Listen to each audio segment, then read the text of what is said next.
Terry Crews is back trending today, and I like my hand shakes when I click on it because I'm nosy.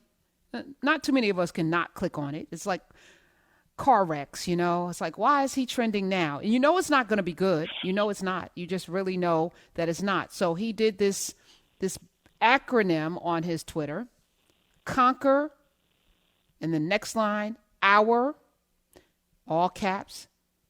Next line, own, and then the next line, negativity. Conquer our own negativity. And then someone pointed out he literally just did the acronym for coon. You can't make this stuff up. It's 2020. You cannot. I like he has nobody in his life. Like he should have somebody to look over his tweets first and go, Terry, that spells coon. I don't know if you. I get the message. I don't know if that's what you want to do, Brother Terry. That spells coon. Is that what you want to do right now? Who is in his corner, man? Nobody good. Nobody that means him any good, apparently. Or maybe he's getting everything he's supposed to get. Maybe this is happening to him for a reason. Maybe there's something in his life that is attracting this kind of energy to him. And in his fight to try to bring unity, he is doing the exact opposite. Here's I always say two things can be true, Dumity. You can love your people and love everybody else. So let me just give you an example. I absolutely love everybody. I love all of our listeners. I know that 30% of them are white. I don't even ascribe to them being white. If they're part of this family, they're part of this family. I will fight for them just like I will fight for anybody else. It is equal and absolutely part of everything, every fiber of my being. I love everybody who is part of this family. At the same time, I'm going to double down on black. Why? Because if the house is on fire, I'm going to go put out the fire. If your house is good, I'm going to ignore your house. I like your house. I want it to stay, but I got to put out the house that's on fire right next door to yours because there could be a strong wind. And one of them embers can get over to your. It's like, this is how I look at America right now. It is a raging fire. We need to put it out. Racially, there's a problem here. So we're going to focus on the problem. I do it in many different ways. I'm going to have on many different people to talk about it, from the anti-racist commentary from Ibram Kendi to having on, as we did last week, the many different people that we had on talking about it. We're going to deal with it in medicine. We're going to deal with it in tech. We're going to deal with race because it's a problem that literally has America on fire. Doesn't mean that I don't care about your life. Doesn't mean that I don't love you. Doesn't mean that I don't want the best for you. I can show that by every day, all of the content that we put on there, whether it's money content or it's health content, it can help you if you follow and apply the same principles. Right.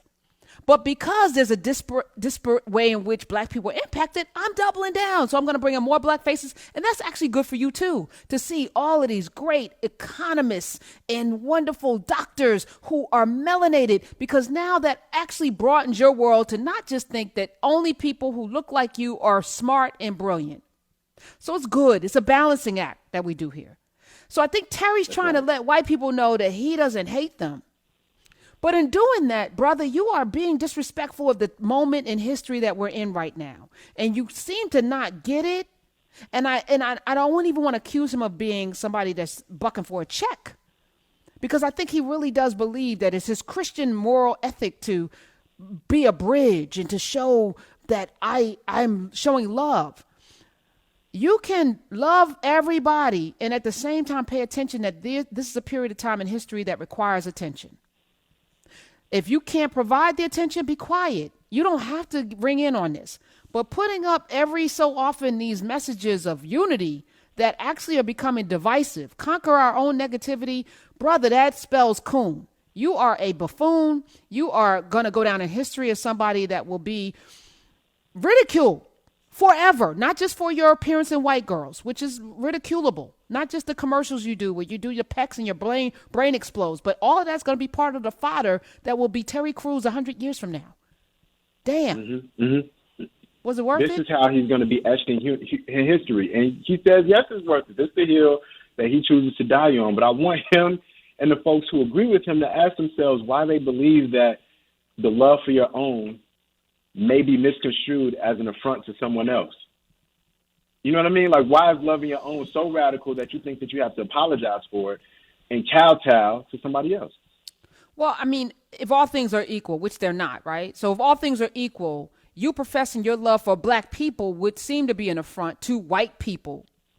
But number one, white is a made up construct designed specifically to denigrate black people, period, full stop. That's a fact. The notion of black power does not mean white non-power, doesn't mean stripping away white power. What it says is that Black Lives Matter doesn't mean white people don't matter.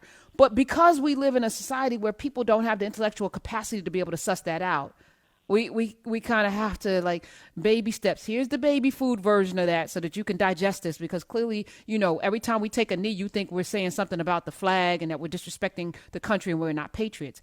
I don't care how many times we say it. It's still, Mike Dicker's old ass is still out there repeating that narrative, and it's completely wrong. It's stupid.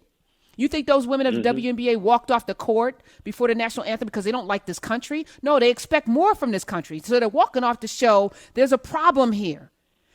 America has cancer. Should we ignore it or should we treat it? That's the question. America's on fire. Should we put the fire out? Should we piss on it? Should we piss on it or throw gasoline on it? Is that the solution here? I mean, these are the actual problems that we have. And I feel like the solution many people want is to throw gasoline on it if it's a fire, or let the cancer metastasize, which it already has. And it's spreading to her heart. I don't know if you can cure heart cancer.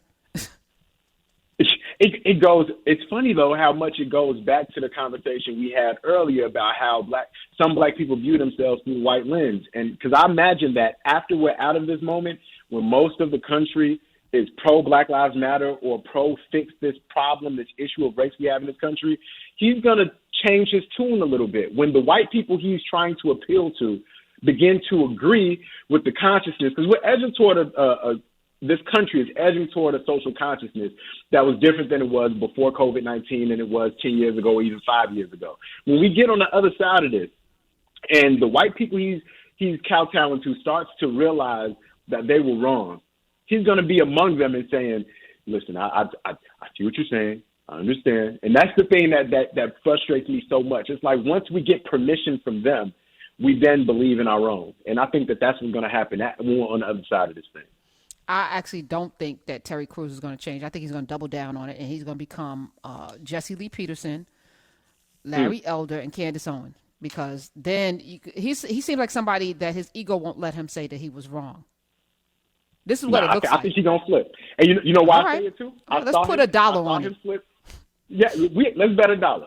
I bet you 4 quarters. Okay, that 4 Terry quarters. Crews is going to flip because he did this when he was trying to be a voice for the Me Too movement and came out but then turned it on his head and said something against Gabrielle Union when she voiced her experiences when she was working on that show, and he said, "Oh, those weren't my experiences." Black women jumped down his throat and said, "We supported you when you had your Me Too situation. Black women and women supported you." He apologized, came on the other side of it. I think that he is easily swayed by whoever is he's swayed by the zeitgeist. And so the zeitgeist is telling him to shut up and get off of Twitter and stop tweeting.